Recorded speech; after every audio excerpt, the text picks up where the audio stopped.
밀양 세종병원 화재로 희생자가 또 한 명 늘었습니다. 39명의 목숨을 앗아간 밀양 세종병원 화재 사건의 경찰 수사도 속도를 내고 있는데요.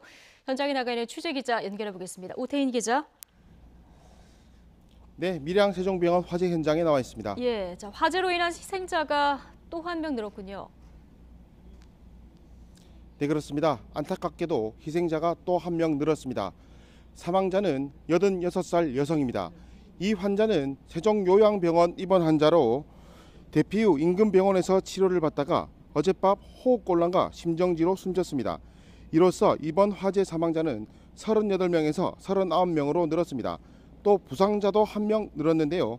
이로써 이번 세종병원 화재 사상자는 모두 190명입니다. 네. 곳곳에 미비했던 화재 안전시설이 지금 도마 위에 계속 오르고 있는데 화재 책임 소재를 가리는 경찰 수사 지금 속도를 내고 있다고요?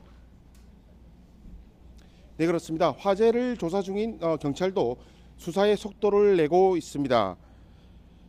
어제까지 화재 원인을 분석했다면 오늘부터 화재 책임을 가리겠다는 건데요. 경찰은 이와 관련해 병원장과 이사장, 총무과장 등 3명을 출국 금지했습니다. 또 병원 관계자와 유가족, 부상자 71명을 상대로 조사를 했다고 밝혔는데요. 사인이 확인되지 않는 사망자 4명에 대한 부검 결과 모두 화재에 의한 사망은 아니라고 설명했습니다. 수사본부는 또 병원 1층에서 발생한 연기는 요양병원 연결 통로와 엘리베이터, 중앙계단, 배관 등으로 확산됐다고 밝혔는데요. 이 가운데 요양병원 연결 통로는 불법 건축물로 확인했습니다.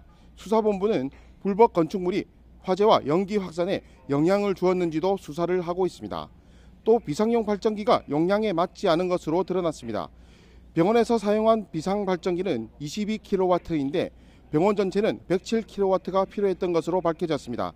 비상 발전기는 3층 중증 입원자 병실과 엘리베이터와 비상 등의 전원을 공급하는 역할을 합니다. 자, 이런 것들을 이제 하나씩 다 따져야 되는데 오태인 기자, 사망자들이 지금 장례 절차도 진행이 잘 되고 있습니까? 네, 그렇습니다. 사망자들에 대한 장례 절차도 조금씩 진행되고 있습니다. 어제는 7명이 발인을 했고 오늘은 15명이 발인을 했거나 앞두고 있는데요. 사망자 39명 가운데 22명이 발인을 끝낸 겁니다. 또 내일 13명이 발인을 앞두는 등 31일까지 장례 절차가 거의 마무리될 것으로 보입니다. 또 빈소를 구하지 못해 장례를 치르지 못하고 있는 4명도 오늘 빈소가 마련될 것으로 보여 장례가 치러질 것으로 보입니다. 밀양시는 어제 꾸려진 유가족 대표단과 긴밀히 협의해 유가족들이 불편함이 없도록 하겠다고 밝혔습니다. 네. 자, 어제는 제천 참사 유가족들이 또 분향소를 찾아서 아픔을 함께했는데 합동 분향소 찾는 조문객들 발길도 지금 이어지고 있다고요? 네, 그렇습니다. 합동 분향소를 찾는 분향객들의 발길은 주말이 지났지만 계속되고 있습니다. 오늘까지 5,600여 명이 넘는 조문객들이 다녀갔는데요. 경남도청에 마련된 분향소에도 시민들의 발길이 이어져 사망자들의 넋을 기리고 있습니다. 밀양시는 어제부터 닷새 동안 희생자들을 추모기간으로 선포했는데요.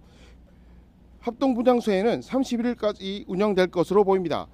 지금까지 밀양 세종병원에서 YTN 오태인입니다.